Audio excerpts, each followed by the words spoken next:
electric field as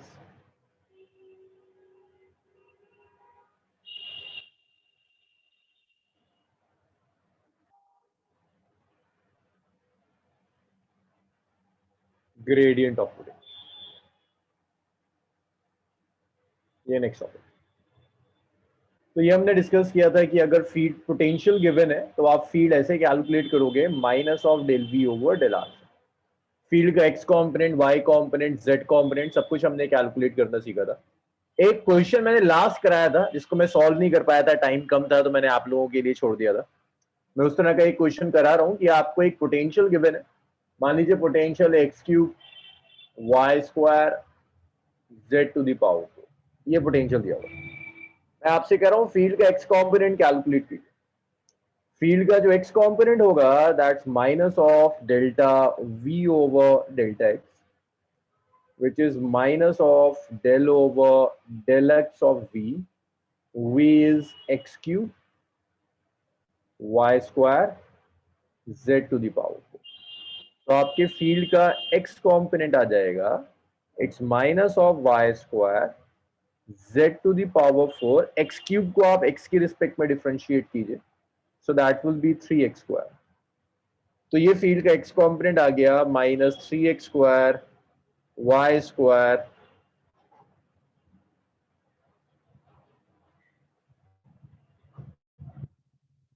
z to the power 4। This is x component of field. ऐसे आप field का y component cancel calculate कर सकते हैं। y कॉम्पोनेंट ऑफ फील्ड होगा minus of delta v over delta i, so it's minus of del over del y of x cube y square z to the power 4। तो y component of electric field आ जाएगा it's minus of x cube z to the power 4, y square का derivative will be 2y। तो field का y component हो गया it's minus of 2x cube y z to the power 4। ये y component of field आपने calculate कर दिया। सो जिन लोगों को पार्शियल डेरिवेटिव नहीं आता समझ में, पार्शियल डेरिवेटिव में सिर्फ आप इतना करोगे जब आप x के रिस्पेक्ट में डिफरेंशिएट कर रहे हैं तो y और z को कांस्टेंट मान लीजिए तो y और z वाली टर्म अलग हो जाएगी, सिर्फ x क्यूब डिफरेंशिएट होगा विच इज 3x स्क्वायर। इसी तरह से आप ez लीजिए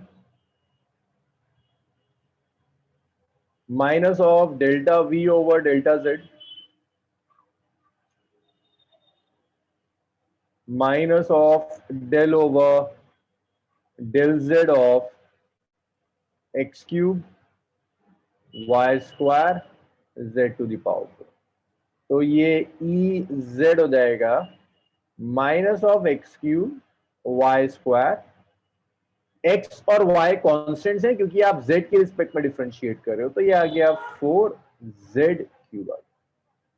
तो आपका ई जेड आ गया minus of 4 x cube y square z. जो नेट फील्ड होगी वो फील्ड आप ऐसे लिखोगे, net field is E x i cap E y j cap E z k cap. तो आप ऐसे लिख सकते हैं कि यहां जो नेट फील्ड होगी that is E x minus 3x square y square z to the power 4 i cap E y. तो ई वाई भी नेगेटिव है तो नेगेटिव साइन के साथ आप लेंगे minus of 2x cube y z to the power 4 j cap E z minus 4x cube y square z cube k का। ऐसे आप कुछ नेट फील्ड कैलकुलेट करें। तो आपने फील्ड का एक्स कॉम्पोनेंट भी ले लिया, z क्यूब कैसे आया भाई, z टू दी पावर 4 को डिफरेंशिएट कर रहा है ना खुरम, तो जब डिफरेंशिएट करते हैं 4z to the power 4 minus 1, ठीक है।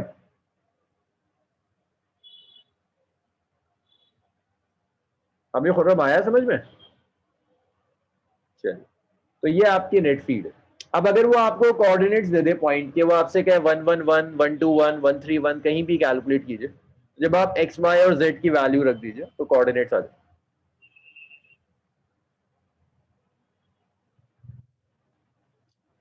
इतना लिख लीजिए, ये हो जाए तो मुझे बताइए, फिर हम आगे कुछ सॉल्व करते हैं।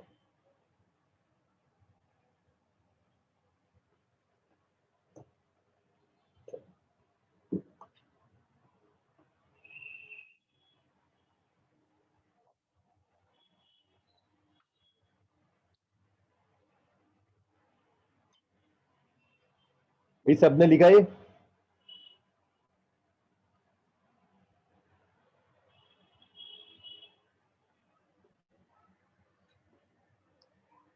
अच्छा चलिए गुड। अब एक काम और करिए, मुझे ये और बताइए कि अगर ये इलेक्ट्रिक फील्ड है, ये है डायरेक्शन ऑफ इलेक्ट्रिक फील्ड, ये इलेक्ट्रिक फील्ड, और इस इलेक्ट्रिक फील्ड में मैंने आपको 2 पॉइंट्स दे दिए। इलेक्ट्रिक फील्ड है, इसमें मैंने आपको एक पॉइंट दे दिया ए, मैंने आपको एक पॉइंट दे दिया बी। ए और बी 2 पॉइंट्स है। मुझे बता सकते हो कहां पोटेंशियल ज्यादा होगा? ए और बी में से कहां पोटेंशियल ज्यादा होगा, ए या बी पर? मेघना का सही है, स्वालिया का सही है, राशिद सही कह रहा है, मोमिना का सही, हर्षित का सही, शाहीन का सही, और लोग, धावल का भी सही है, सुहेल का भी सही, इब्राहिम भी सही बोला है, और हाँ भाई, फील्ड की डायरेक्शन में पोटेंशियल डिक्रीज होता है, जाहिर सेम नहीं हो सकता, पोटेंशियल सेम होगा तो फील्ड जीरो हो जाएगी। फील्ड की डायरेक्शन में पोटेंशियल डिक्रीज होता है, दैट मींस वी ए ज्यादा होगा, वी बी कम होगा। ये जब आप लिखते हैं ना E is minus of d v over d r, तो इसका मतलब ही यही है कि फील्ड की डायरेक्शन में पोटेंशियल कम होता चला जाता है, पोटेंशियल डिक्रीज होता है in the direction of field.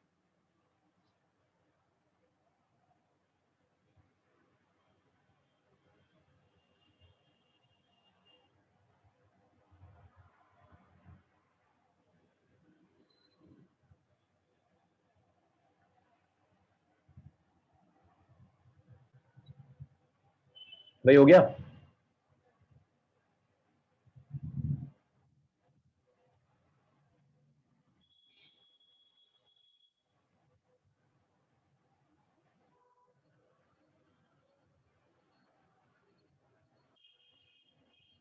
Next देखिए, the next is the concept of equipotential circuit.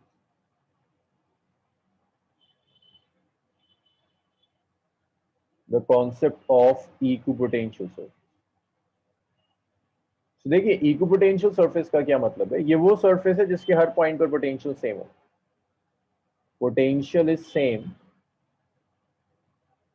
potential is same at every point on equipotential surface.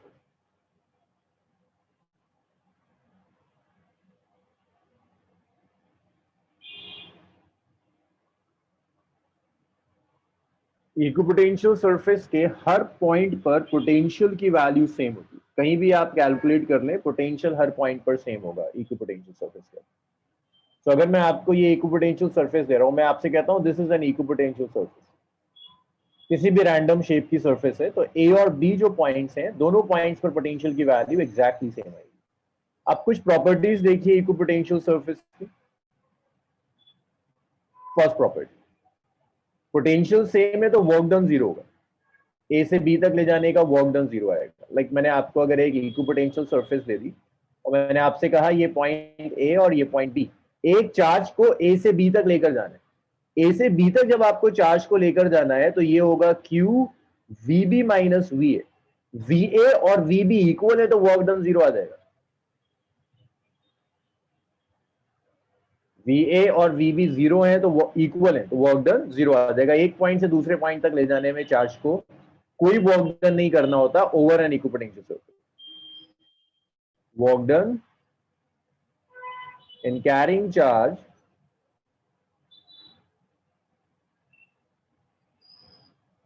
from one point to another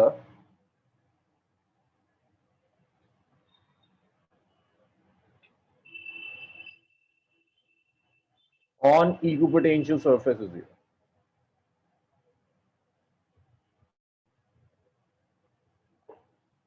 On equipotential surface is 0. एक से दूसरे point तक ले जाने में charge को on an equipotential surface कोई काम नहीं करना होता, नेट वर्क डन 0। एक प्रॉपर्टी और इंटरेस्टिंग है भाई, वर्क डन 0 है ना, तो आप कह सकते हैं electric field is perpendicular to equipotential surface. Electric field is perpendicular to equipotential surface. हर जगह इक्विपोटेंशियल सरफेस पर फील्ड परपेंडिकुलर होती है, परपेंडिकुलर टू इक्विपोटेंशियल सरफेस। तो अगर ये एक इक्विपोटेंशियल सरफेस है, इसके किसी भी पॉइंट पर आप देख लो, इलेक्ट्रिक फील्ड परपेंडिकुलर होगी। अच्छा एक बात बताओ, फील्ड का टेंजेंशियल कंपोनेंट क्या होगा? फील्ड का टेंजेंशियल कंपोनेंट क्या होगा?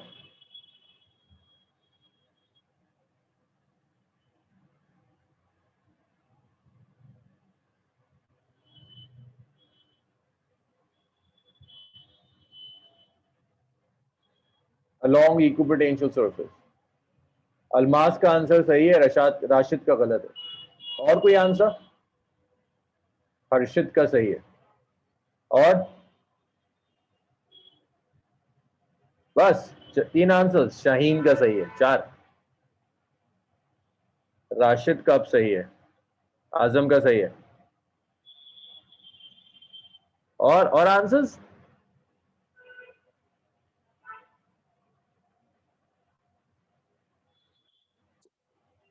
होती इतने बैठे हुए हो, 5-6 बच्चों को इसका पता है, ऊपर वाला लिखा हुआ है नीचे वाला नहीं होता तेरा? खराब। रैबर का सही, खुरम का गलत। अरे कंपोनेंट पूछ रहा हूँ, 90 का क्या मतलब होता है? अरे भाई अगर एक क्वांटिटी है जो किसी सरफेस के परपेंडिकुलर है, तो अलोंग द सरफेस उस क्वांटिटी का जो कंपोनेंट होगा वो 90 0 हो जाएगा। ये फील्ड है। यहां जब कंपोनेंट लोगे तो कितना आएगा? ई cos 90 कितना होता है? 0। तो tangential component of electric field along equipotential surfaces 0 होगा। एक चीज और याद रखिएगा, जहां फील्ड स्ट्रांग होगी वहां इक्विपोटेंशियल सरफेसेस में सेपरेशन कम होता है। जहां फील्ड वीक हो जाएगी सेपरेशन बढ़ जाएगा। In region of strong field, in region of strong field, equipotential surfaces are close. Surfaces बहुत close होंगी एंड वाइस वर्सा। जहां वीक फील्ड होगी वहां सरफेसेस दूर चली जाएंगी। लाइक अगर मैं आपको 2-3 सरफेस ड्रॉ करूं, ये फर्स्ट इक्विपोटेंशियल सरफेस, ये सेकेंड इक्विपोटेंशियल सरफेस, और ये थर्ड इक्विपोटेंशियल सरफेस, ये है थर्ड इक्विपोटेंशियल, और मैं आपको कुछ भी ना बताऊं, first surface, second surface, third surface, मैं आपको कुछ भी ना बताऊं फील्ड के बारे में, और मैं आपसे कहूं ये रीजन 1 है और ये रीजन 2 है, तो सिर्फ आप इन सरफेसेस को देखकर डिसाइड कर सकते हो कि सिंस 1 और 2 सरफेस में रीजन 1 में सेपरेशन ज्यादा है तो यहां फील्ड वीक होगी, यहां सेपरेशन कम है तो फील्ड स्ट्रांग होगी। तो आप लिख सकते हैं कि जो E2 होगा दैट्स ग्रेटर देन E1। सिर्फ सेपरेशन देखकर आप स्ट्रेंथ डिसाइड कर सकते हैं। जहां स्ट्रेंथ ज्यादा होगी वहां सरफेसेस क्लोज होंगी, सेपरेशन कम हो जाएगा। जहां स्ट्रेंथ कम होगी वहां सेपरेशन बढ़ जाएगा। तो ये कुछ बेसिक प्रॉपर्टीज है इक्विपोटेंशियल सर्फेसेस की, इसको लिखिए इतना। इन प्रॉपर्टीज की बेसिस पर हम कुछ इक्विपोटेंशियल सर्फेसेस ड्रॉ करेंगे।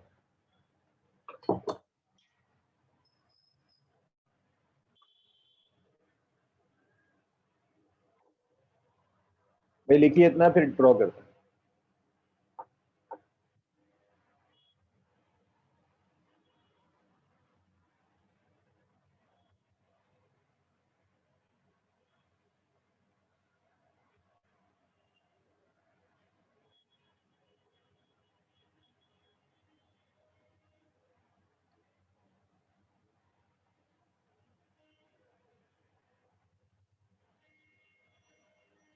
जी हर्षित, तब भी ऐसे ही होगा, लाइन से इफेक्ट नहीं पड़ता।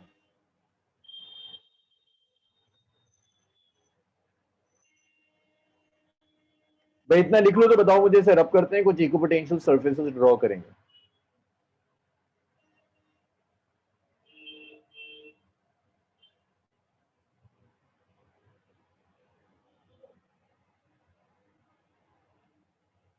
भाई लिखा है इतना? चलिए गुड।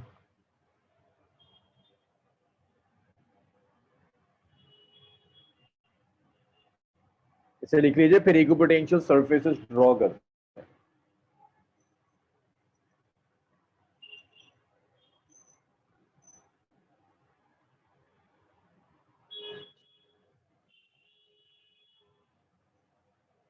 अर्षित वहां से कंपोनेंट बनेगा ना, तुमने करा था लास्ट क्लास में, तुम इसको यहाँ ज्वाइन करोगे, ये तुम्हारा आर ए बी होगा, ये तुम्हारा ई का डायरेक्शन है, यहाँ डेल्टा वी है। तो यहाँ पर हम ऐसे लिखते हैं कि डेल्टा वी जो होगा वो होगा ई डेल्टा आर और r a b cos theta. ऊपर रखने से कॉस थीटा पर इफेक्ट पड़ेगा, ठीक है।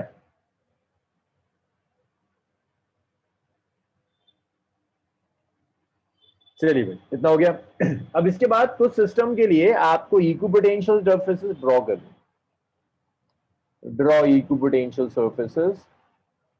मैं सिस्टम लिखता चला जाऊंगा, इक्विपोटेंशियल सरफेस ड्रॉ करता चला जाऊंगा। इक्विपोटेंशियल सरफेस को ड्रॉ करने के लिए जो चीज आप ख्याल रखोगे,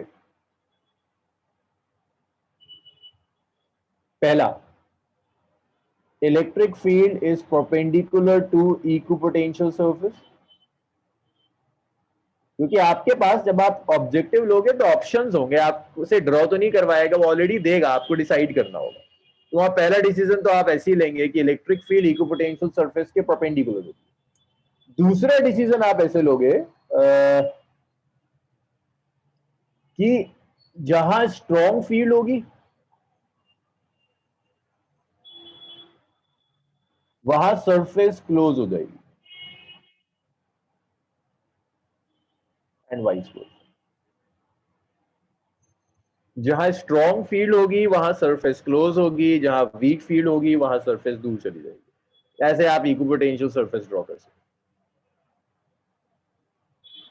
देखिए यहां पर पहला कहता है पॉइंट चार्ज के लिए इक्विपोटेंशियल सरफेस ड्रॉ कर दो। तो अगर आपने एक पॉइंट चार्ज ले लिया, मान लीजिए आपने पॉजिटिव चार्ज ले लिया, पॉजिटिव चार्ज के लिए जो इक्विपोटेंशियल सरफेसेस होंगी वो कॉन्सेंट्रिक स्फीयर की फॉर्म में होगी। इक्विपोटेंशियल सरफेस कॉन्सेंट्रिक स्फीयर की फॉर्म। अच्छा एक बात बताओ, जब आप दूर जाओगे तो स्फीयर्स में सेपरेशन बढ़ेगा या कम हो जाएगा? जैसे जैसे आप दूर जाएंगे तो सेपरेशन बिटवीन स्फीयर्स बढ़ेगा या कम होता चला जाएगा? सेपरेशन बढ़ेगा, क्योंकि जब आप दूर जा रहे हैं तो फील्ड वीक हो रही है। फील्ड वीक हो रही है ना, तो सेपरेशन इंक्रीज होगा। कुछ लोग बिल्कुल भी रिस्पॉन्स ही नहीं करते, समझ ही नहीं आता मुझे उनका कि एक साल पढ़ने के बाद पूरा भी ये हाल है। सेपरेशन बढ़ेगा और फील्ड जब आप लोगे तो फील्ड सरफेस के परपेंडिकुलर होती है।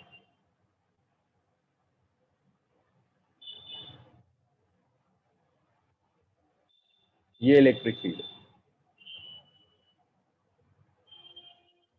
अगर मैं इसके बाद आपको टू पॉजिटिव चार्जेस दे दूं, एक चार्ज ये दे दिया, दूसरा चार्ज ये दे दिया, तो आपके पास तीन रीजन है, रीजन 1, रीजन 2, रीजन 3। आपको पहले ये डिसाइड करना है किस रीजन में फील्ड स्ट्रांग होगी, किस रीजन में फील्ड वीक होगी। क्योंकि जहां फील्ड स्ट्रांग होगी वहां सरफेसेस में सेपरेशन कम हो जाएगा, जहां फील्ड वीक होगी वहां सेपरेशन बढ़ जाएगा। तो जब आप रीजन 1 में आओगे ना, तो इसे आप कह दो चार्ज 1, इसे आप कह दो चार्ज 2। चार्ज 1 की वजह से भी फील्ड इसी डायरेक्शन में,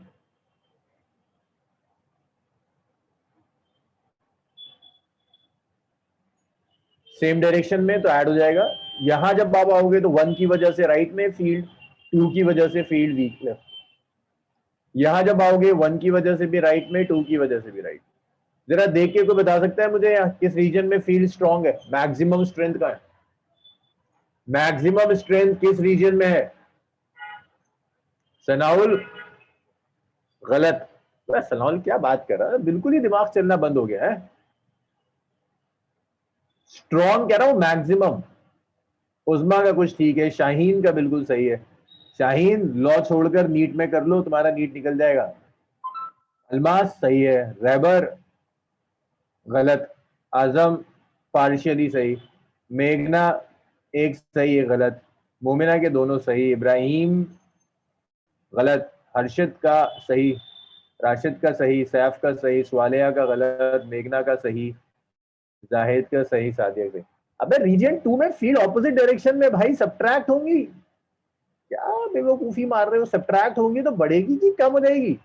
मिनिमम होगी यार, यहां मैक्सिमम होगी, यहां मैक्सिमम होगी, यहां मिनिमम है। वही सनाउल आया नहीं आया, ये और डांट सुनेगा भी।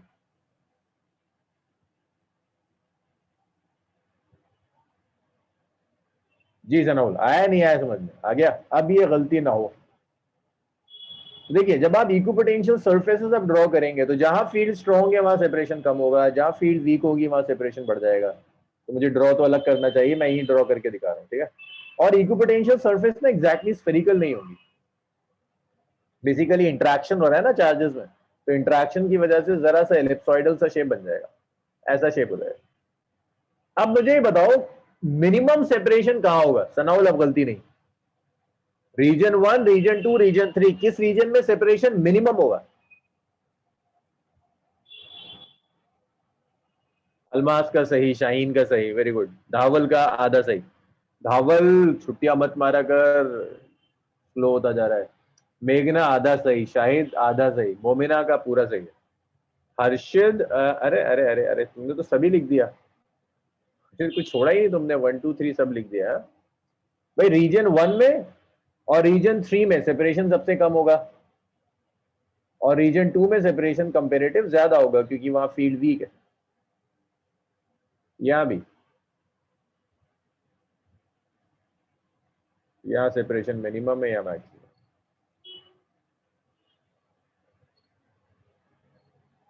अच्छा, 1 and 2 नहीं हर्षित, 1 and 3, 2 में तो वीक है ना, सेपरेशन ज्यादा होगा। और इसके बाद ये सरफेसेस ऐड होती चली जाएंगी, और ऐड होते होते ये एक सिंगल सरफेस भी बना लेंगे। अच्छा, आप में से जो लोग रिवीजन के लिए नहीं आ पाते हैं ना, उनको लगता है कि बड़ा मुश्किल है आना, तो ये जो बच्चा हर्षित है ना, ये 11th का है, मतलब इसकी तो अभी 12th की बैच शुरू भी नहीं हुई, उसको मैं हर क्लास में मना करता हूँ कि मत आया करो, उसके बावजूद आता है और अच्छा खासा रिस्पॉन्ड कर लेता है। अब इसको तो कुछ नहीं आया तो उसका तो पूरा सिलेबस होगा ही दोबारा से, लेकिन आप में से जिन लोगों से रिवीजन के लिए भी नहीं आया जाता रेगुलर, सीखो इससे।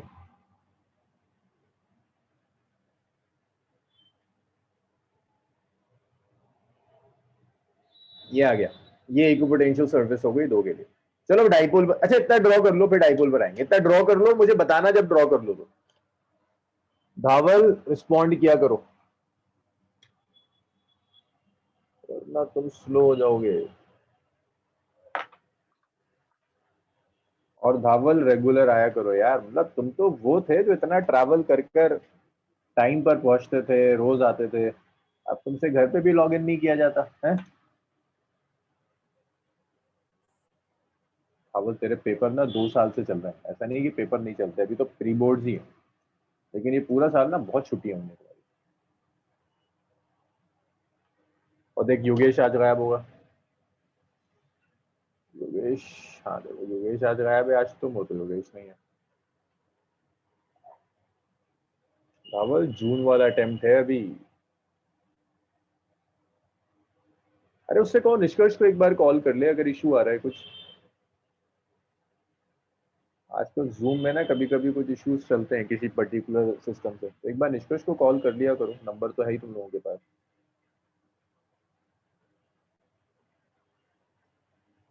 चलो जी खैर, जून वाला अटेम्प्ट है, जरा सा सीरियस ले लो, मतलब कोई बुरी बात थोड़ी ना है कि अगर 90 92 परसेंटाइल आ जाए, 92 से अच्छा आ जाए तो बहुत अच्छी बात है, 90 92 भी आ जाए तो ढंग के कॉलेज में बैठे होगे भाई, अगस्त से एक ढंग के कॉलेज में बैठे हुए होगे, वरना टहल रहे होगे कि ड्रॉप करने के बाद किस नए कोचिंग इंस्टीट्यूट को ज्वाइन किया जाए। ड्रॉप करना बड़ा बोरिंग काम है, मतलब उनसे पूछो जिन बच्चों को ड्रॉप करना पड़ता है। नई डेट शीट आई है सैफ, क्या नहीं, वही सीबीएसई की डेट शीट चेंज हुई है? सैफ कह रहा है क्या डेट? 8 जून से अब एग्जाम? अरे मर गए। ज्यादा गैप से क्या फायदा होगा, तुम कितना एक ही चीज रटोगे। अब बेहतर यही होगा कि बोर्ड्स के साथ साथ अपना एंट्रेंस लेते रहो। मैं ये तो तुम्हें 8 जून को फिजिक्स से बताओ, अगर ढंग से मेहनत कर लो ना, तरीके से खूब टेस्ट दे लो, खूब प्रैक्टिस कर लो, इस बार तो फिजिक्स में 70 में से 70 ले आओगे।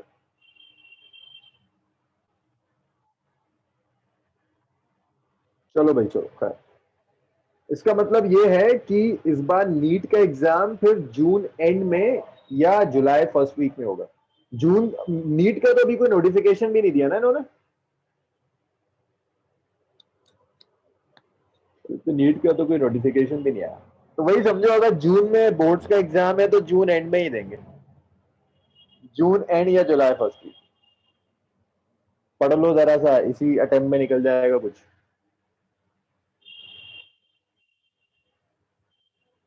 चलो, थर्ड देखिए। थर्ड, अगर मैं आपको इलेक्ट्रिक डाइपोल दे रहा हूँ, मतलब इस एज में ना चीजों को अचीव करना, अपना कैरियर बना लेना बड़ा आसान काम होता है। इस एज में बड़ा आसान होता है, इस एज के बाद बड़ी परेशानी आएगी। यार क्या करना है, थोड़ा सा डिसिप्लिन होके पढ़ना ही तो है। और इंडिया में कुछ ठीक हो या ना हो, एंट्रेंस एग्जाम्स बहुत फेयर होते हैं। एंट्रेंस एग्जाम्स में कोई गड़बड़ नहीं होती, बहुत फेयर एंट्रेंस एग्जाम्स होते हैं। नंबर्स का खेल है, अगर आप ला सकते हैं आप क्रैक कर सकते हैं। और जो क्रैक नहीं कर पा रहा होता है ना, उसमें से ज्यादा लोगों को पता होता है कि कहाँ गलती करी थी। एक अलग बात है कि आदमी झूठ बोले कि नहीं मेरी तरफ से तो सब सही था, लेकिन मोर और लेस ना पता होता है, जो कि जिसका एक अटेम्प्ट में नहीं निकल पा रहा होता है, कि मैंने कहाँ गलती करी थी। कोई ऐसा नहीं होता जो कहता है कि मैंने सब कुछ किया था और नहीं हुआ। तो सब प्लान होके कर लो।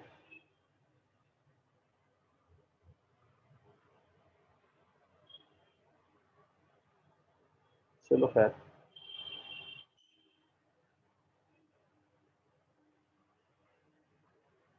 आजकल एक नया भी ट्रेंड है, इंडिया में कुछ स्टार्टअप्स हैं जो आपको एंट्रेंसेस के लिए प्रिपेयर करते हैं। बहुत हैवी चार्ज करते हैं वो, मतलब वो बिल्कुल वर्कशॉप सा होता है इनका। लेकिन वो आपसे फीस तब लेंगे जब आपको कॉलेज में बिठा कर आ जाएंगे। मतलब एक मेजर पोर्शन फीस का तब लेते हैं जब आपको कॉलेज में हॉस्टल में छोड़कर आ जाएंगे। उतनी मेहनत करते हैं आपकी ऊपर, और उतने ही सख्त भी होते हैं। अगर आप बीच में कहीं कुछ गड़बड़ करेंगे तो निकाल भी देते हैं। और तो वो एक सही तरीका है बच्चे को लेकर जाने का। पहले ये चीजें जॉब में होती थी कि फीस तब लेंगे जब जॉब लग जाएगी। आजकल है एंट्रेंसेस के लिए कि फीस तब होगी जब आप क्रैक करके चले जाओगे।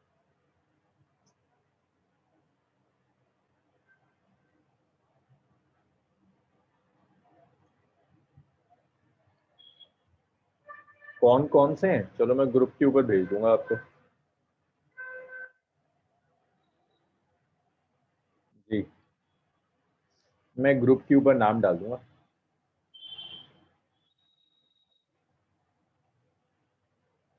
लेकिन वो मेहनत करवाते हैं, मतलब वो आपकी सेल्फ स्टडी, आपकी एक एक चीज काउंट कर रहे होते हैं। आपकी सेल्फ स्टडी काउंट करते हैं, टेस्ट रिकॉर्ड आपके काउंट कर रहे होते हैं, एक एक चीज। ऐसी बात है ना, वो आपका इन्वेस्ट कर रहे हैं। आपका इंटरेस्ट नहीं निकलेगा तो उनका इन्वेस्टमेंट डूब जाएगा। तो आपसे ज्यादा उन्हें फिक्र होती है। बट अगर वो प्रेशर आप डील कर पाओ तो सक्सेस रेट बहुत ज्यादा होता है। एक नॉर्मल कोचिंग इंडस्ट्री में सक्सेस रेट इज 4%, 5%, 6%। वहाँ success rate is like 50 to 60%। अगर आप वहाँ पहुंच जाएं तो बहुत चांसेस होते हैं आपके क्रैक कर जाए।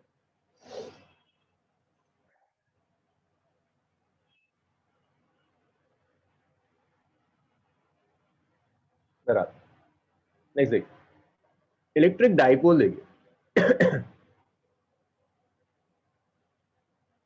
आपको इलेक्ट्रिक डाइपोल के लिए इक्विपोटेंशियल सरफेसेस ड्रॉ करनी है। ये पॉजिटिव हुआ, और ये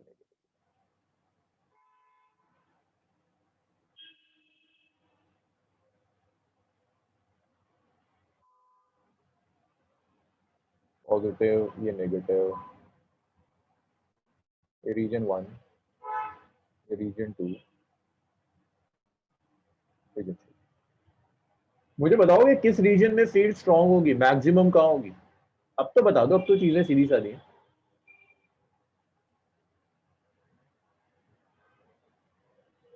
बहुत बढ़िया, ऑलमोस्ट में किसी ने गलती नहीं करी, इसमें कोई गलत नहीं है। राशिद, अल्मास, वालिहा, जाहिद, मोमिना, मेघना, नबीला, हबीबुर, शाहीन, सादिया, मेघना, आजम, हर्षित, सनाउल, धावल, आंसर क्या है?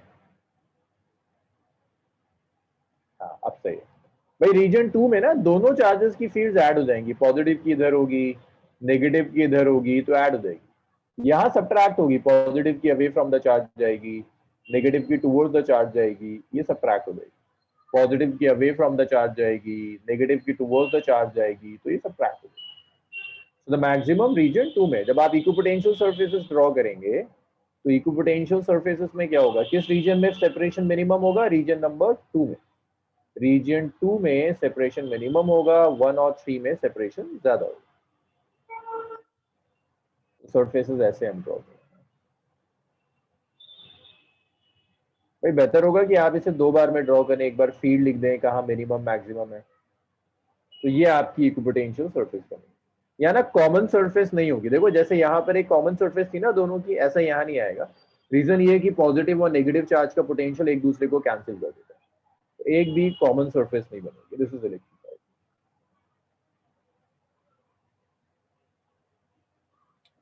इलेक्ट्रिक डाइपोल के बाद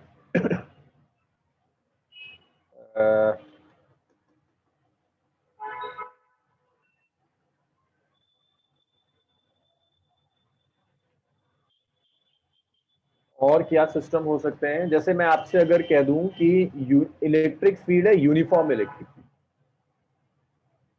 अब ये यूनिफॉर्म इलेक्ट्रिक फील्ड में ना जरा सा सोचना है।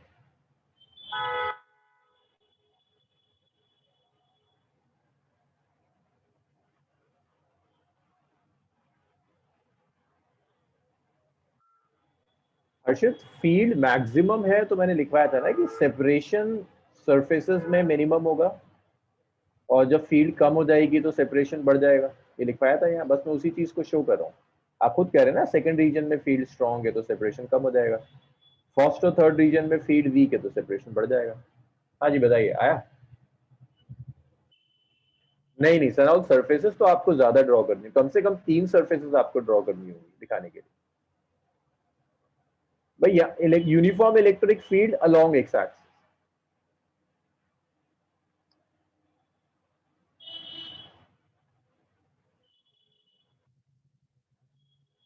मुझे अब ये बताओ, जरा सोचो सेपरेशन कैसा होगा, इक्विपोटेंशियल सरफेसेस के बीच का सेपरेशन कैसा होगा? आंसर सब दिया करो। और मेरा कोई भला नहीं होता तुम्हारा चैट रूम में लिखने से, लेकिन तुम्हारे दिमाग चलते हैं कम से कम थोड़ा बहुत। देखो जाहिद का सही है, राशिद का सही है, शाहीन का सही, मेघना का सही, मोमिना और अलमास इनका भी सही। बाकी सैफ, नावल, सनाउल, इतने स्लो तो नहीं थे तुम। Uniform electric field along x axis, separation क्या होगा? उजमा का सही। हर्षित पूरी बात तो सुना करो, आधा क्वेश्चन गायब हो जाता तुम्हारा, क्या करते रहते हो? स्वालिहा, सादिया, कहाँ हो भाई, क्यों आंसर्स नहीं आ रहे? इब्राहिम, हबीब, हबीब ने दिया था आंसर।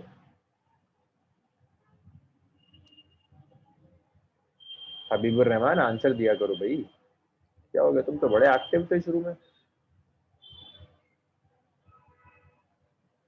थक गए हबीब? हाँ, 6 महीने से पढ़ते पढ़ते थक गए हो?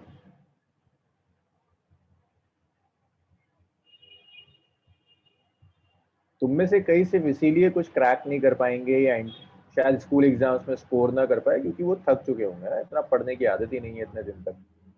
और तुम में से जो लोग उसी एनर्जी लेवल के साथ जो लास्ट ईयर मार्च में था करते रहेंगे, वो क्रैक भी कर जाएंगे, स्कोर भी कर लेंगे।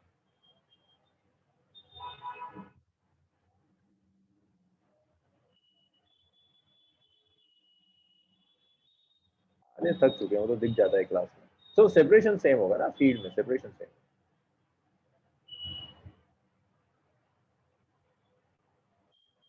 सेपरेशन सेम होगा। कोई सेपरेशन में चेंज नहीं आएगा, first surface, second surface, third surface. तो यहाँ हर जगह separation same,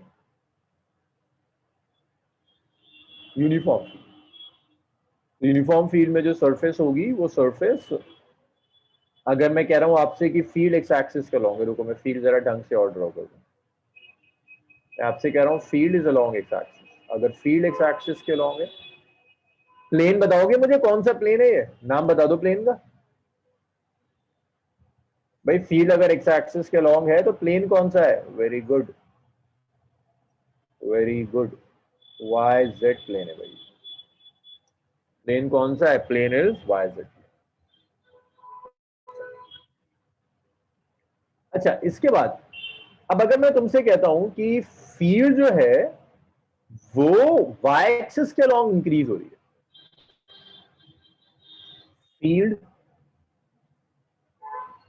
increasing along y axis, अब तुम्हें यह बताना है कि प्लेन कौन सा होगा और सेपरेशन के साथ क्या होगा जब मैं वाई के अलॉन्ग जाऊंगा। ये दो चीजें बताएं, प्लेन क्या होगा और सेपरेशन के साथ क्या होगा जब हम वाई वाई एक्सिस के अलॉन्ग। राशिद का आंसर सही है, सनाउल का सही, अल्मास का सही, जाहिद मेघना का ठीक, मोमिना का ठीक, इब्राहिम ठीक बता रहा है, राशिद का ठीक है, जाहिद का ठीक है, हर्षित का भी ठीक है। हबीब सेपरेशन भी तो बताओ, इतना सही है तुम्हारा। मेघना का गलत, सादिया गलत, सेपरेशन गलत, प्लेन सही है। हाँ शाहीन का सही है सेपरेशन भी, रेबर सही है, प्लेन, सोहेल सही आ रहा है प्लेन, मोहम्मद आजम सेपरेशन ठीक है, मदीहा का सही है सेपरेशन सही जा रहा है, उजमा प्लेन सही है सेपरेशन बताओ, आजम प्लेन सही है सेपरेशन, एग्जिट प्लेन होगा, फील्ड इंक्रीज कर रही है तो सेपरेशन,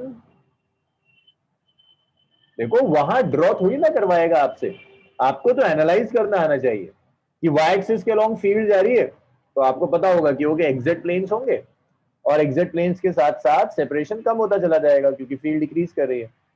तो इसे ऐसे ड्रॉ करेंगे, ये आ गया, ये आ गया,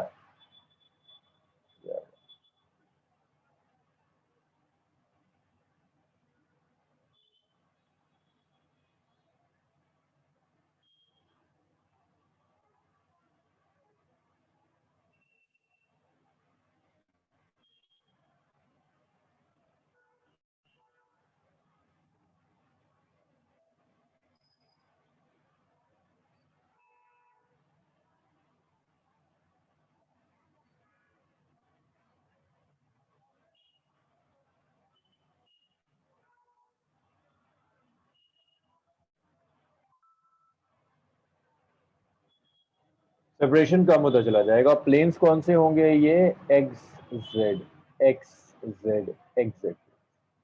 चलिए इतना लिखिए। अच्छा आपको ड्रॉ करना है शुरू से, रुकिए रुकिए रुकिए, हाँ जी यहाँ से ड्रॉ करना शुरू कीजिए। बस ये बताना था मुझे इक्वी पोटेंशियल सर्फेसेस में, अब अलग अलग सिस्टम्स के लिए जरा देखते हैं पोटेंशियल कैसे आएगा।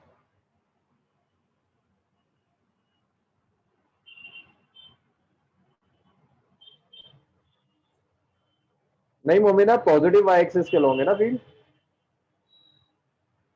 चलिए लिख लिया आपने, इसको लिख लीजिए।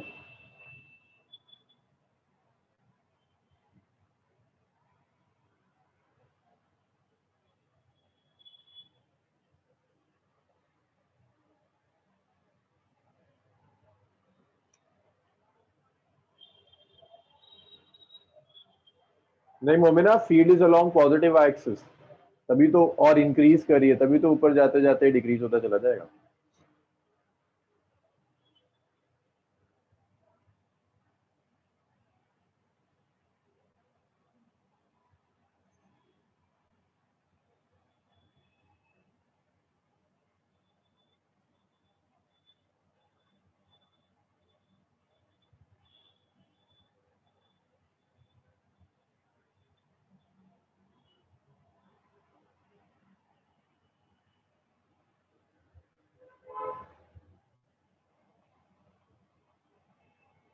लिखिए हर्षित।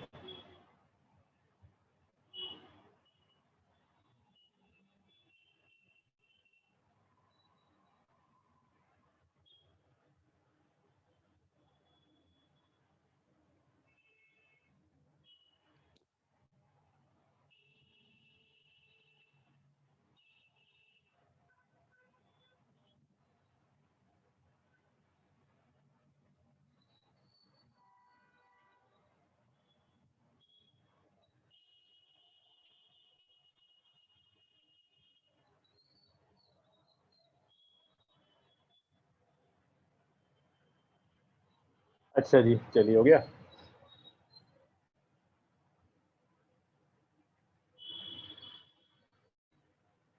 मेघना, सरफेसेस के पोटेंशियल डिफरेंस पर क्या इफेक्ट होगा? पोटेंशियल देखो, जब हम अलग अलग इक्वी पोटेंशियल सरफेसेस ले रहे हैं, जैसे मान लीजिए यहां पर है, ये डायरेक्शन है फील्ड का, फील्ड के डायरेक्शन में पोटेंशियल डिक्रीज करता है। तो यहाँ 6 है, तो मान लीजिए यहाँ पर सेपरेशन 4 होगा, यहाँ 2 होगा, डिक्रीज करता चला जा रहा है पोटेंशियल। पोटेंशियल डिफरेंस सबके बीच में सेम लिया है मैंने। ये होता है ना, E is minus of delta V over delta R. तो जब मैं लिखता हूं ना कि सेपरेशन कम होता चला जाएगा, दैट मीन्स मैं मान के चल रहा हूं कि पोटेंशियल डिफरेंस कांस्टेंट है, तभी मैं लिख रहा हूं E is inversely proportional to delta r. क्योंकि अगर पोटेंशियल डिफरेंस भी वेरी करना शुरू कर दे तो बड़ा मुश्किल हो जाएगा डिसाइड करना। तो जब ऐसे लिखते हैं तो यही मानते हैं कि okay, potential difference is constant, separation कम कम या ज्यादा हो।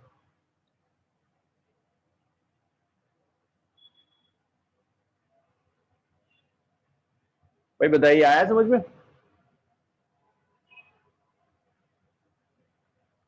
चलिए भाई, तो अगर मैं पोटेंशियल डिफरेंस कांस्टेंट ना मानूं ना मैगना, तो बड़ा मुश्किल है मेरे लिए, मैं कुछ कैलकुलेट ही नहीं कर पाऊंगा, पॉसिबल ही नहीं होगा कैलकुलेट करना, डिसाइड करना। तो वहां पोटेंशियल डिफरेंस कांस्टेंट होता है जब हम कहते हैं कि सेपरेशन डिक्रीज हो रहा है।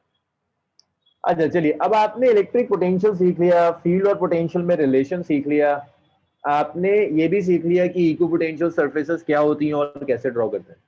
अब आपको चाहिए अलग अलग तरह के सिस्टम्स के लिए potential.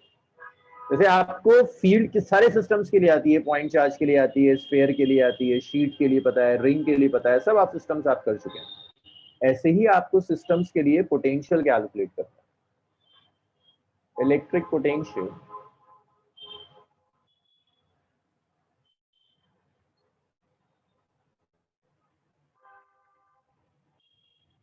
Due to consent continuous charge distribution.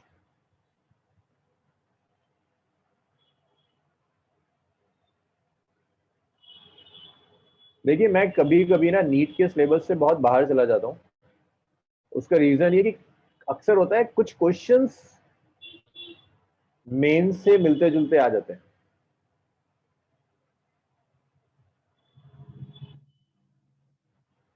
बस चांस ना लेने के लिए मैं लेता चला जाता हूँ चीजें।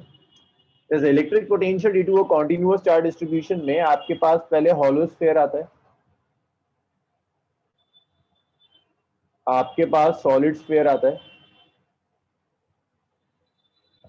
अल्मास, हॉलो स्फीयर बोर्ड्स में बस हॉलो स्फीयर और कुछ नहीं, सिर्फ ये है जो सीबीएसई में। फिर आपके पास लाइन चार्ज आता है, फिर आपके पास रिंग आती है, फिर आपके पास शीट आती है। इसके अलावा और कोई शेप आपसे नहीं पूछा जाता किसी भी एंट्रेंस में, जो कुछ भी बनता है इन सबसे बनता है। सबसे ज्यादा इंपॉर्टेंट आपके लिए हॉलो स्फीयर होता है क्योंकि एनसीईआरटी में दिया हुआ है।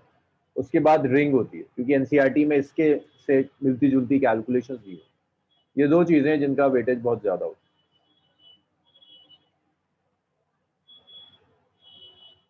अगर आप पिछले कुछ सालों के पेपर्स उठाएंगे, चाहे नीट चाहे जेई, जिन लोगों ने अभी जेई दिया हो तो उनको इस चीज का अंदाजा हुआ होगा कि बहुत ज्यादा एनसीईआरटी से हटकर चीजें नहीं आती। पेपर टफ बनता है लेकिन टॉपिक्स यूजुअली वही चूज किए जाते हैं जो एनसीईआरटी के अंदर दिए हुए। तो देखिए, पहले हम पोटेंशियल क्या, और यहाँ इन सब के अंदर पोटेंशियल कैलकुलेट करने का तरीका यही है, it's minus of integral of E dot D R. अगर आपको थोड़ा बहुत याद हो तो मैं ये आपको करा चुका हूं जब मैंने आपको कराया था potential due to a point charge. Point charge का पोटेंशियल मैंने आपको फील्ड से ही ड्राइव कराया था। और थोड़ा बहुत याद हो कि पॉइंट चार्ज का पोटेंशियल मैंने डायरेक्टली नहीं लिखा था, पॉइंट चार्ज का पोटेंशियल फील्ड से डिराइव करके लाए थे। तो ऐसे ही इन सारे शेप्स की फील्ड का एक्सप्रेशन मैं ऑलरेडी आपको करा चुका हूं। बस उन एक्सप्रेशंस को इंटीग्रेट करना होता है, उन्हें आप इंटीग्रेट करोगे तो ये पोटेंशियल के एक्सप्रेशंस आ जाएंगे। तो मैं कुछ भी डिराइव नहीं करूंगा, मैं फॉर्मूला लिखूंगा और उसके बाद हम उस पर न्यूमेरिकल शुरू कर देंगे। तो सबसे पहला आता है हॉलोस्फीयर। अब देखो, हॉलोस्फीयर में क्या क्या टाइप्स हो सकते हैं। हो सकता है हॉलो कंडक्टिंग स्फीयर,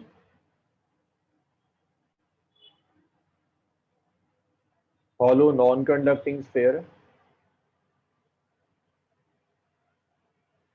और सॉलिड कंडक्टिंग स्फीयर, सबके लिए रिलेशन सेम आएगा।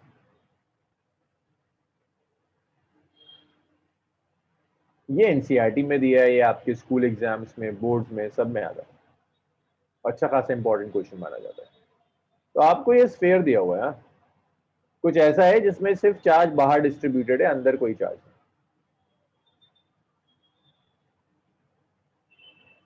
Radius of the sphere is capital r, charge distributed है क्यू। मैंने आपको एक पॉइंट दिया,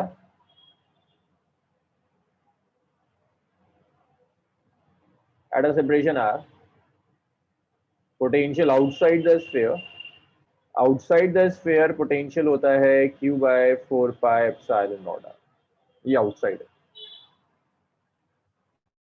फिर ये सरफेस पर अगर आप कैलकुलेट करना चाहते हैं तो सरफेस पर पोटेंशियल होगा, सिर्फ रेडियस आ जाएगा स्फीयर का q by 4 pi epsilon naught r. Inside interesting है कि जब आप इनसाइड जाएंगे तो इनसाइड पोटेंशियल वही होगा जो सरफेस पे था। आप इनसाइड लेंगे तो इनसाइड वही होता है जो सरफेस पे था।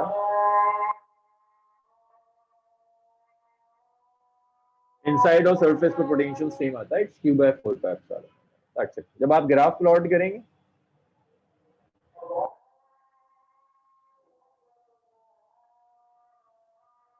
सेंटर पर भी वही रहेगा, सेंटर भी तो इनसाइड ही आ रहा है। So this is R, this is V.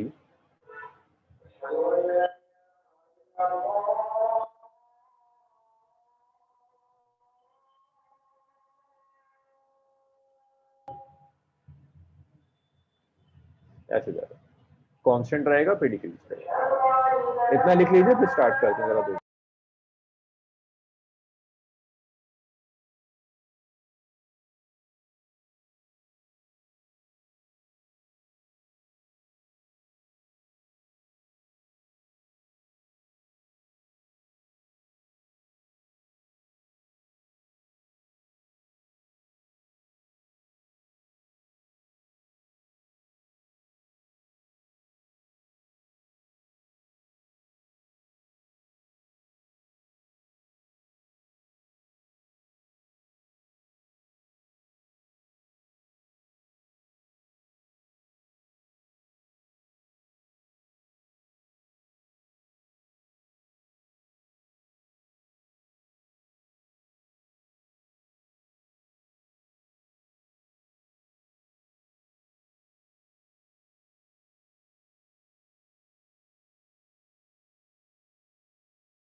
तो देखिए इसमें क्वेश्चंस कैसे होता है।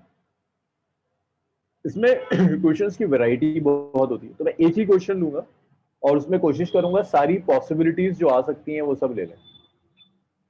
तो आपको मैं दो दो नहीं 3 स्फीयर दे रहा हूँ, 2 स्फीयर तो एक ही हो जाता है।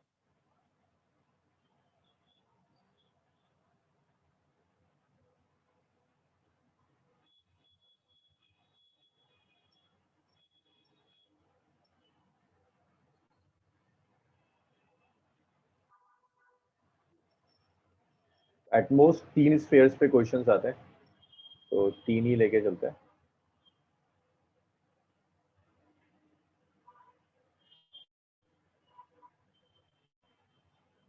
फर्स्ट स्फेयर का जो रेडियस है दैट्स r1, दूसरे स्फेयर का रेडियस है r2, तीसरे स्फेयर का रेडियस है r3।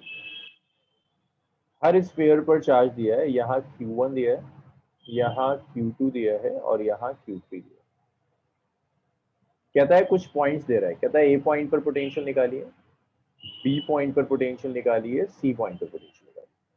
तो पोटेंशियल्स निकालने के लिए मैं एक स्टेटमेंट लिख रहा हूं, स्टेटमेंट का ख्याल रखिएगा।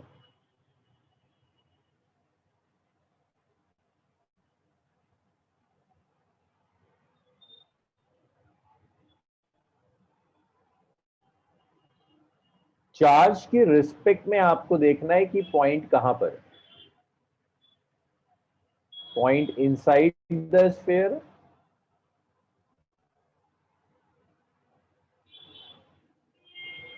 सरफेस है,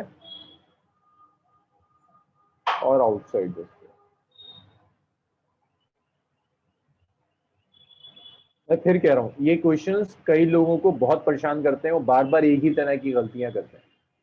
हमेशा आप पहले चार्ज देखोगे, आप डिसाइड करोगे चार्ज किसकी सरफेस पर है, उसी के रिस्पेक्ट में आप देखेंगे कि पॉइंट्स कहां पर है। जैसे मैं Q1 चार्ज से शुरू करता हूं, तो Q1 चार्ज के लिए ए पॉइंट सरफेस पर है, Q1 चार्ज के लिए बी पॉइंट आउटसाइड है, Q1 चार्ज के लिए सी पॉइंट भी आउटसाइड है। जब मैं आपसे कहता हूं ए पर पोटेंशियल निकालिए, तो ए पर अब पॉइंट आ गया, कौन कौन जनरेट करेगा ए पर पोटेंशियल? Q1 भी जनरेट करेगा, Q2 भी जनरेट करेगा, Q3 भी जनरेट करेगा। Q1 के लिए ए पॉइंट कहां पर है? सरफेस पर। Q2 के लिए ए पॉइंट कहां पर है? इनसाइड। Q3 के लिए ए पॉइंट कहां पर है? इनसाइड। दोबारा रिपीट कर रहा हूं, जब मैं कह रहा हूं ए पर पोटेंशियल निकालिए, तो Q1 भी जनरेट करेगा, Q2 भी जनरेट करेगा, Q3 भी जनरेट करेगा। Q1 की वजह से ए पॉइंट है सरफेस पर, Q2 की वजह से ए पॉइंट है इनसाइड, Q3 की वजह से ए पॉइंट है इनसाइड। तो आप ऐसे लिखेंगे, Q1 by 4 pi epsilon naught R1, Q2 by 4 pi epsilon naught R2, क्योंकि इनसाइड पोटेंशियल वही होता है जो Q2 की सरफेस पर होगा, Q3 की वजह से। Q3 के लिए पॉइंट देखो, ए पॉइंट कहां है? इनसाइड। इनसाइड पोटेंशियल वही होगा जो Q3 की सरफेस पर होगा। Q3 की सरफेस पर क्या होगा? 4 pi epsilon not R3 radius of. भाई बताइए, वी ए आया समझ में? फिर हम वी बी, वी सी और अर्थिंग वगैरह सब शुरू कर देंगे।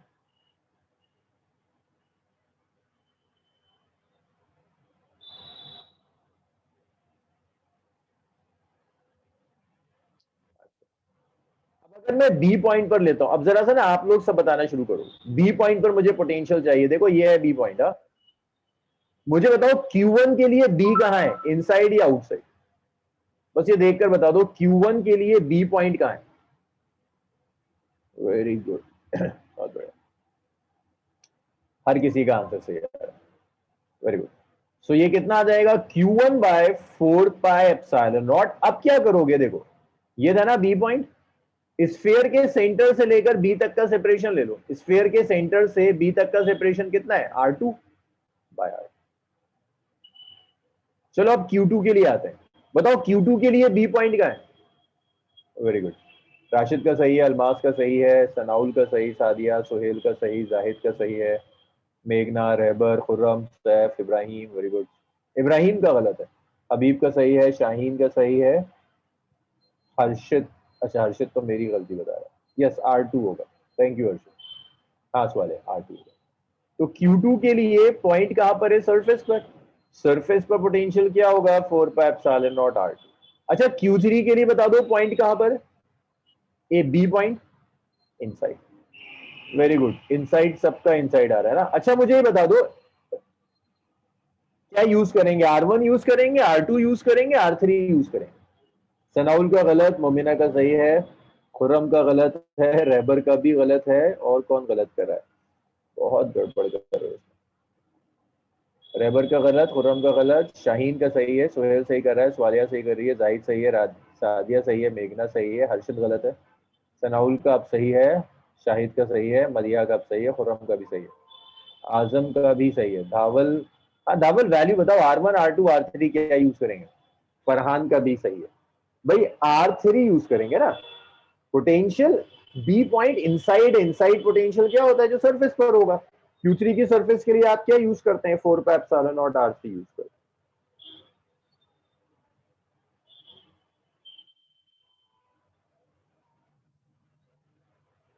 R2 नहीं उस्मा, देखो Q3 के अंदर चाहिए ना, Q3 के अंदर पोटेंशियल वही होगा जो Q3 की सरफेस पर होता है। Q3 की सरफेस पर क्या होता है R3। R2 वाले जितने भी थे समझ में आया उस्मा। और कौन था और कौन गलत कर रहा था, सनाउल ने ठीक कर लिया था चलो, और शाहिद ने भी ठीक कर लिया था, वी भी हो गया। अब एक बार वीसी बताओ। अब जब आप वीसी लोगे ना तो देखो, बताओ जरा Q1 की रिस्पेक्ट में ये पॉइंट कहां जा रहा है। अच्छा ये तो बता ही दोगे, ये तो इजी सा हो गया, आउटसाइड, सबके लिए आउटसाइड है। तो इसको ऐसे लिख दूं मैं Q1 बाय, ठीक है ठीक है ठीक है, आउटसाइड है, 4 pi epsilon naught R1 R2 R3 क्या लें, R3, वेरी गुड। अच्छा यार Q2 के लिए और बता दो, R1 R2 R3 क्या लूंगा। Q2 के लिए और बता दो, R1 R2 R3 क्या लेना है, R3 लेना है, वेरी गुड। और Q3 के लिए भी R3 आ जाएगा, बहुत बढ़िया। अच्छा अब तुम्हें एक इंटरेस्टिंग चीज और बताऊं। अच्छा मुझे बता सकते हो यहां से मैक्सिमम पोटेंशियल किसके पास होगा। कंपेयर करना पड़ेगा ना, टाइम लगता है। सुनो, एक चीज याद रखना, जो इनर स्फीयर होगा ना वो हमेशा हायर पोटेंशियल पर होता है, हमेशा। Inner most sphere is always at highest potential. बाहर वाले स्फीयर्स की कंपेरेबल अंदर वाला स्फीयर हमेशा हायर पोटेंशियल पर होता है। चलिए इतना लिख लीजिए, फिर इसमें अर्थिंग करते हैं, देखते हैं अर्थिंग से क्या फर्क पड़ेगा। इतना लिख लीजिए आप, फिर अर्थिंग करेंगे।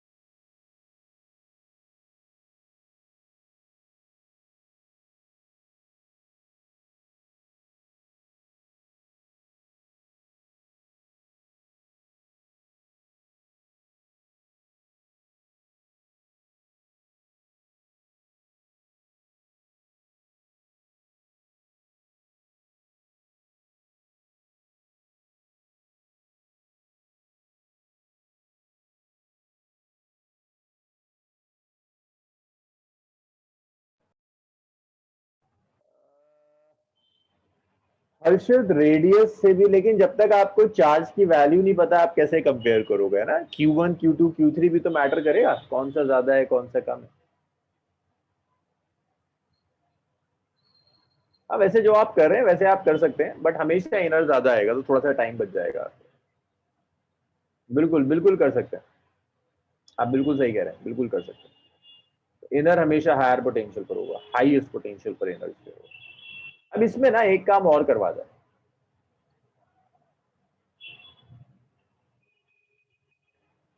एक काम और करवाता है वो आपसे, एक काम करवाता है कि कहता है एक अर्थिंग कर देते हैं। सेम क्वेश्चन है, अच्छा इसको लिख लिया ना तुम लोगों ने, मैं यही कर देता हूँ। कहता है बी स्क्वायर को अर्थेड कर दिया। अब बड़ा लंबा बनेगा, मैं पूरी इक्वेशन नहीं सॉल्व करूंगा, मैं थोड़ा सा सॉल्व करके छोड़ दूंगा। कहता है स्क्वायर बी इज अर्थेड।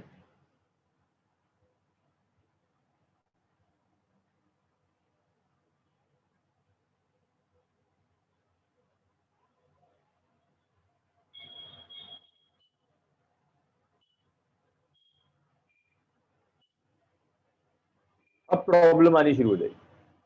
अब अर्थिंग कर दी, देखो अर्थिंग से क्या इफेक्ट पड़ेगा, पहले तो अर्थिंग का मतलब समझो। अगर आप किसी चीज को अर्थेड कर देते हो इसका मतलब है आपने उसका पोटेंशियल जीरो कर दिया। तो ये तो बिल्कुल ऐसा रट जाए कि सिनोनिम्स हैं। अर्थिंग का सिनोनिम्स होता है जीरो पोटेंशियल। अर्थिंग कर दी मींस पोटेंशियल जीरो कर दिया, सिनोनिम में एक दूसरे के। Earthing means zero potential. Earthing नहीं करोगे तो जीरो पोटेंशियल नहीं होगा, अर्थिंग कर दी तो पोटेंशियल जीरो कर दिया।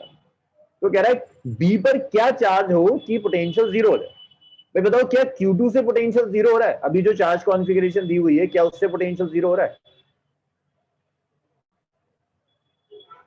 अरे भाई बता दो, जो अभी चार्ज कॉन्फ़िगरेशन दी है क्या उससे पोटेंशियल जीरो हो रहा है? नहीं हो रहा, नहीं हो रहा है ना, पोटेंशियल जीरो नहीं हो रहा, बिल्कुल नहीं हो रहा। दैट मीन्स कुछ और चार्ज कॉन्फ़िगरेशन होगी, इससे तो पोटेंशियल जीरो नहीं हो रहा, कहीं कोई और चार्ज कॉन्फ़िगरेशन होगी। तो यहाँ होगा क्या, अर्थ से ना कुछ चार्ज आएगा, अर्थिंग का मतलब है अर्थ से कनेक्ट कर दिया, तो अर्थ से कुछ चार्ज आएगा, मान लीजिए कुछ चार्ज आ गया क्यू प्राइम, मुझे नहीं पता ये चार्ज क्या है क्यू प्राइम, लेकिन इस चार्ज के आने के बाद पोटेंशियल जीरो हो गया। तो अब देखो यहाँ इंडक्शन लेना पड़ेगा, ये Q1 था, यहां पर कुछ चार्ज इंड्यूस होगा -Q1, यहां इंड्यूस होगा +Q1। तो अब बी की सरफेस पे जो टोटल चार्ज है वो ये है, इन तीनों का सम। सी की इनर सरफेस पे चार्ज कितना आ जाएगा, यहां पर बड़ा बना दूं इसे थोड़ा सा,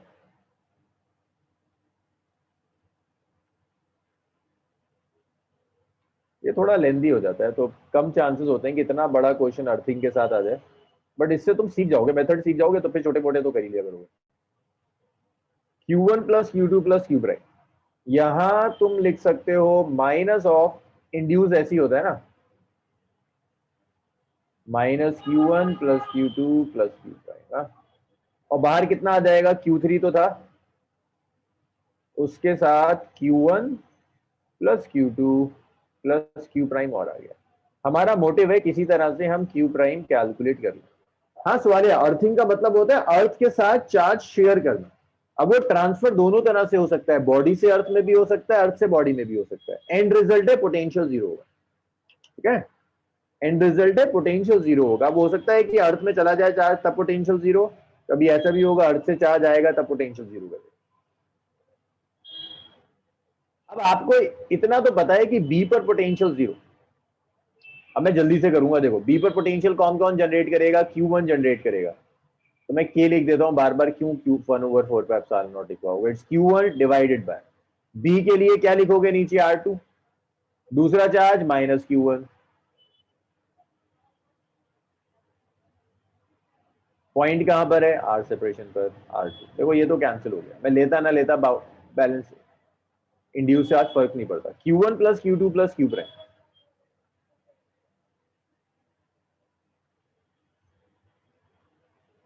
कहां पर ये चार्ज, 2 की सरफेस पर, तो R2, -Q1 plus Q2 plus Q prime कहां पर है, थर्ड वाले की इनर सरफेस पर,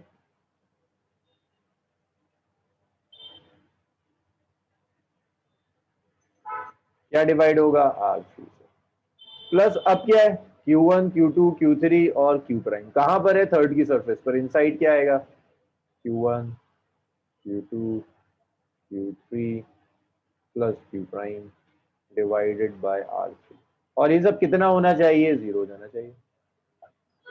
कैंसिलेशन देखना जरा बहुत ढंग से, इससे ये कैंसिल होगा, देखो Q1 plus Q2 bye R2 ये तो नहीं कैंसिल होगा, Q1 plus Q2 bye R3 और Q1 plus Q2 bye R3, तो ये कैंसिल होता चला जाएगा।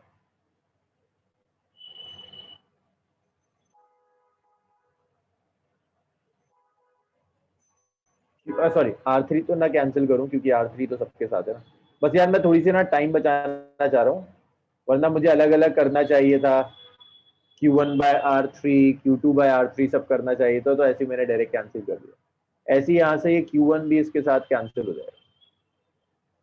देखो किसी को परेशानी हुई, कोई पूछ रहा है, ji Azam, Q prime is due to earthing, बिल्कुल।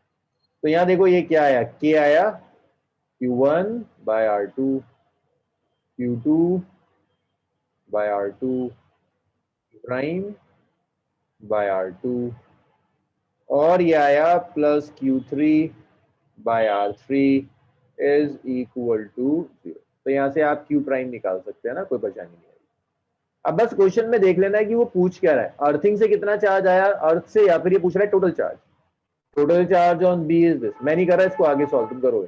Total charge on b is Q1 plus Q2 plus Q prime, Q prime यहाँ से आ जाएगा, वैल्यू रख देना, या अगर ये पूछे अर्थ से कितना चार्ज आएगा या जाएगा तो बता देना उसे।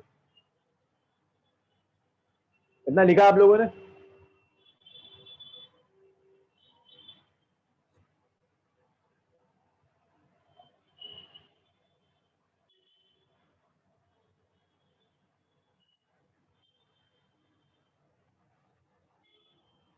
अच्छा, अब एक काम और करता है, इसको लिख लो पूरा, इसमें भी इसी क्वेश्चन में मैं अभी चेंजेस और कर दूंगा, मैं इसी क्वेश्चन में अभी और चेंजेस कर दूंगा।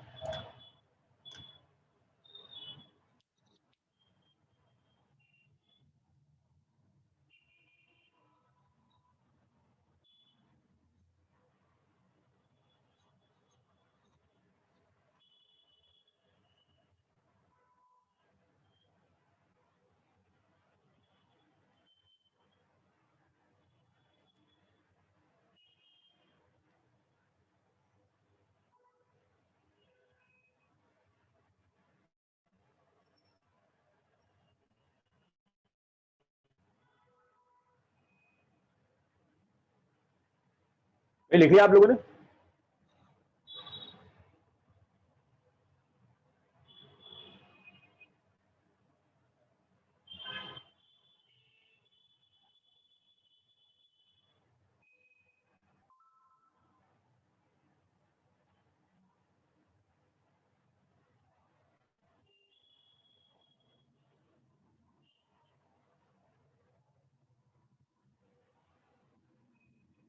अब देखिए, अर्थिंग की जगह ना वो ऐसा भी कर सकता है, वो कहेगा यहां पर 10 वोल्ट की बैटरी लगा दी, 10 वोल्ट की बैटरी लगी हुई। अब 10 वोल्ट की बैटरी लगाने का मतलब है कि अब जो पोटेंशियल है ना बी की सरफेस पर, वो 10 हो गया। तो यहाँ इक्वेशन में राइट में 0 की जगह 10 आ जाएगा, तो इतना फर्क आता है। तो इसे देख लेना एक बार क्वेश्चन को। हाँ, तो ये 3 वेरिएशंस हैं हॉलोस्फेयर पर, और सबसे ज्यादा तुम्हें हॉलोस्फेयर ही मिलेगा, सॉलिड स्फीयर तो कम मिलेगा। सबसे ज्यादा तुम्हें जो मिलेगा क्वेश्चन पोटेंशियल में, वो इससे मिलेगा। और ये 3 वेरिएशंस होते हैं, बिना अर्थिंग का, अर्थिंग के साथ, और एक सेल कनेक्ट कर देगा। इतना आया समझ में?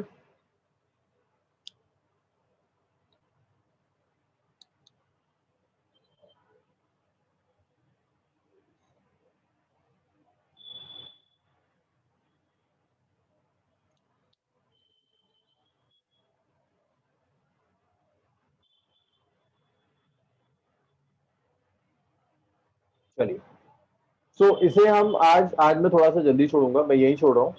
कल मुझे एक क्लास चाहिए, कल हम 11 बजे एक क्लास रख सकते हैं? असल में यार, मैं नेक्स्ट वीक ना मंडे और ट्यूसडे शायद मेरे लिए क्लास लेना पॉसिबल नहीं होगा। तो ट्यूसडे वाली क्लास तो मैंने, अच्छा, ट्यूसडे वाली तो ले ली थी मैंने लास्ट वीक, मैकेनिक्स की क्लास। संडे भी नहीं ले पाऊंगा यार मैं, असल में मैं जिस जगह हूँ वहाँ नेटवर्क का बहुत इशू है, तो संडे मंडे ट्यूसडे प्रॉब्लम होगी। कल इवनिंग में रख लें, रात में।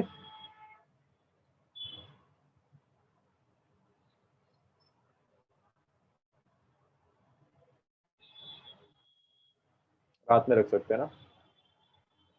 इवनिंग का मतलब है लेट इवनिंग।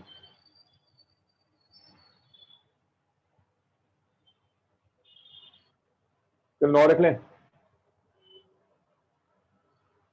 हालांकि मैं कोशिश करूंगा कि ट्यूसडे में किसी तरह से अरेंज कर दूं, बट फिर भी अगर कुछ गड़बड़ हुई, किसी को परेशानी है तो बता दो मुझे।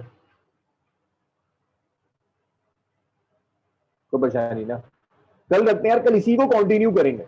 अभी जरा चल रहा है ना एक कंटिन्यूएशन में।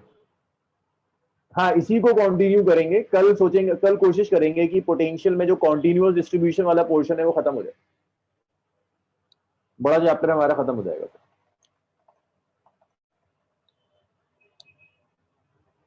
नहीं नहीं राशिद, कल नहीं होगा, कल मॉर्निंग में नहीं होगा।